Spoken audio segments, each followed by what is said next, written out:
Welcome back to Brandon Sports Talk. In today's episode, I have the privilege to interview the former USA field hockey player, Caitlin Van Sickle. How are you doing today? I'm good. Thank you, Brandon. How are you doing? I'm doing wonderful. Can you talk about how you knew that you wanted to play professional field hockey?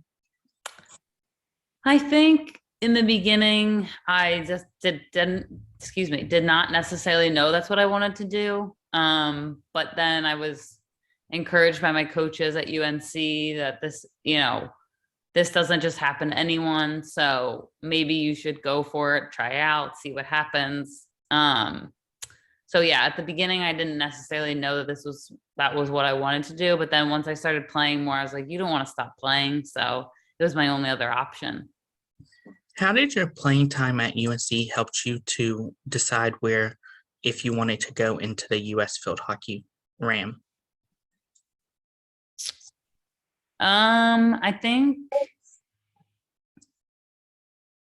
repeat that one more time. How did your time at UNC help you to decide to go into the US field hockey level?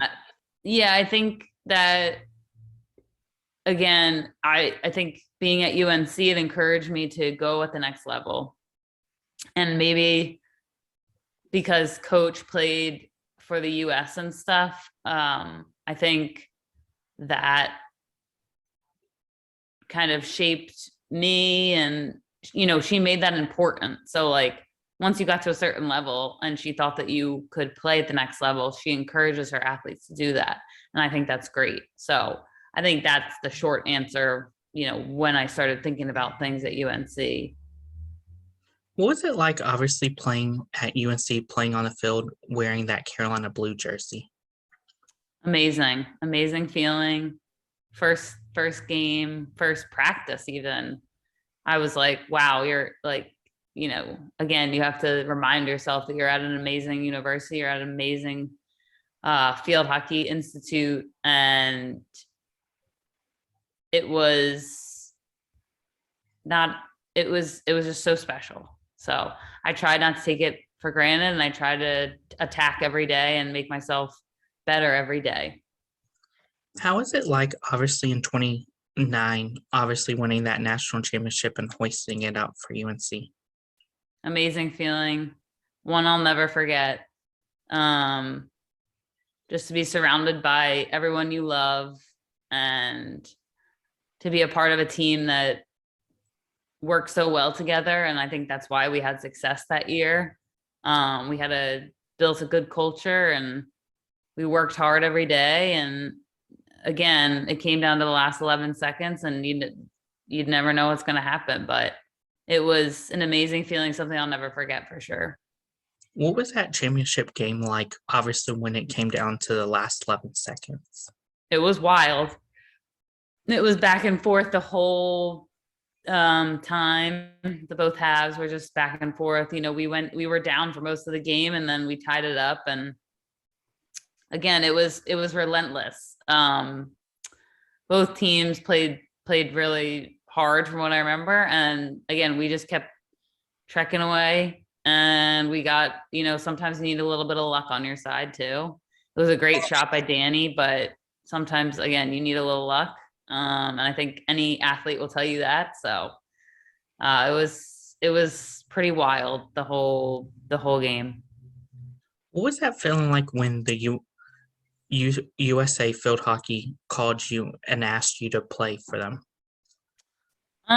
Yeah, so they basically I did a tryout in January, kind of after I stopped playing, and then they kind of sent an email. And I mean, I was honored, and I didn't really know how long I would want to do it, what it meant. I didn't really know the ins and outs, but I was like, yeah, let's go for it. Well, how was the series in 2016 playing against Canada? That was at the Nook, I think. Mm-hmm. That was good. Canada's a very, very physical team. You're always going to be in a fight with them, which is good. Like they work very hard, physically, mentally. It challenges you as well. So We always knew, I played Canada a decent amount because they're a Pan American team. So we went up there, they would come down here. Played them in California. You just kind of saw them a decent amount. So it's always a battle. What was it like going to the Hockey Cup in 2017 against New Zealand? New Zealand, I love going there. It's one of my favorite countries. Had the honor of going there, a handful of times. And every time we went, it was fun. Hawke's Bay is a good city. The fans there are great. And the people are the nicest people you'll ever meet. So anytime we got to play over there, I loved it. Obviously the travel is hard. It's just long, but once you're there, it makes it all worth it. And again, it's a great hockey culture. So no better place to play other than, there's other places, but people are so nice. What was that feeling like when you got the email that you made the Olympic team for Rio? I was actually in my car and I knew that it was coming on the day. I didn't know what time or anything. And I actually pulled over and started crying a little bit. Just like tears in my eyes, because that's the ultimate. And I put in a decent amount of work to get to that point, and you never know what's going to happen. But I was overwhelmed in the best way possible. What was the preparation like preparing for Rio and your first Olympics? It was intense. Basically 2 years prior to going, it was full on every day. This is what you're striving for. You have to prepare now. It was the most physically challenging time of my life. But clearly it paid off. And the people that I met throughout that whole experience and my teammates, they're some of my best friends to this day. So I wouldn't trade any of it for the world, even if it was the hardest thing I've ever had to do physically. Every day was worth it looking back, and the sacrifices that we made. I wouldn't change a thing. What was that feeling like of getting your US jersey and having the Olympic rings on it? Very, very special. Standing, listening to the national anthem at your first game. That's a feeling that I definitely will never forget, and something that, will be in my heart forever. But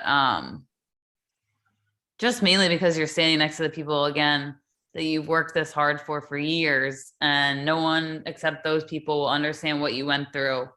And they're my best friends. So it was so special. How's it like going to Rio and obviously having the whole world see you play on the biggest stage of them all at the Olympics? When you're in the games, you don't think about all the people that are watching necessarily. You just are trying to do your job. And obviously you want to do well as a country and want to make people proud. But when you're in that moment, you're not thinking about all those things. We were just trying to win a medal, and we didn't get there, but the whole experience leading up was great. And again, you kind of are in your little bubble and your group, and it doesn't really matter what anybody else thinks at that point. How does it feel to have Olympian behind your last name? It's obviously an honor, and it's very special. I don't think about it that much. I think my mom and dad and family remind me how special it is sometimes, and that's fine. That's what they're supposed to do. But again, it was more, again, I'm not selling it short at all. Being an Olympian is amazing and it's a great achievement, but it's more for me about the experiences that I had with the team, and just getting to that point was insane and such an honor. What were some of your favorite memories as a US field hockey player? I think just traveling all over the world, I wouldn't have seen half the things that I've been able to see, and the day in and day out with my teammates, getting to know them, living with them, bonding, becoming really good friends with them. Obviously lining up for that first game is amazing. But all the other experiences, again, traveling, playing for your country in pretty much every continent you could think of except Antarctica, like those moments that will be with me forever. Who are some of the people that you look up to in the field hockey community? I think Karen Shelton, she's a great leader, great coach. She's obviously been doing this for over 40 years. So how can you not look up to her? And then I look up to some of my close friends who are head coaches now, and I strive to be there one day, like Melissa Gonzalez, Michelle Batiste. They're head coaches now, so they're great mentors, and I can always turn to them if I need advice. Jamie Montgomery at Richmond, I talk to her often. We lived together when we were on the national team, and a great friend, and just like someone that, again, you can just talk to about life or coaching as well. What was the transition like from you from being a professional field hockey player to where you are now as a college coach? It was definitely different. Like being a player, you're more focused on being physically prepared every day. Even if you're tired, you have to show up, go to practice. That's your life, like fueling for the day, that sort of thing. And then now I'm more worried about my athletes and if they're doing what they need to do to perform. And like, if they're not, how can I help them? So it wasn't a hard transition because I kind of knew what they needed. So I think that helped me in my new role. What advice would you give those college field hockey players looking to go on the national level? I think, again, just put your best foot forward, work hard every day. You never know what's going to happen. And just strive to be better every day, and you should be okay. What advice would you give those professional field hockey players looking to compete on the Olympics for the first time, like you did, or multiple times?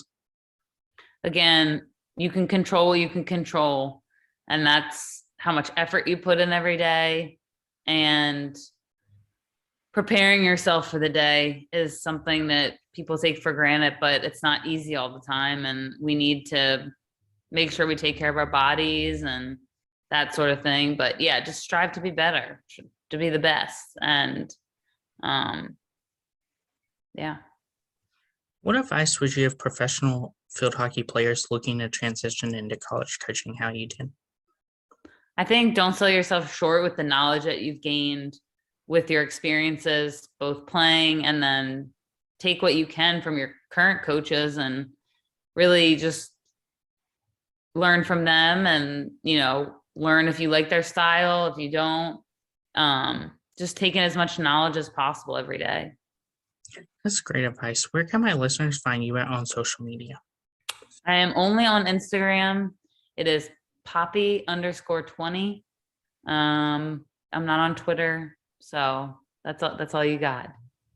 Thank you again, Caitlin Van Sickle, for your interview, and best of luck in your future as you begin this college coaching career after your U.S. time. Thank you very much, Brandon. Nice talking to you. You can find Brandon Sports Talk on Facebook at Brandon Sports Talk, Instagram at Brandon Sports Talk, Twitter at Talk_Brandon, and you can find me on YouTube at Brandon Sports Talk. Don't forget to like, comment, and subscribe. Thank you again, Caitlin Van Sickle, for your interview, and best of luck in your future as a former U.S. field hockey player. Thank you. You've been watching Brandon Sports Talk. Please feel free to like, share, and subscribe to Brandon Sports Talk on social media and on YouTube.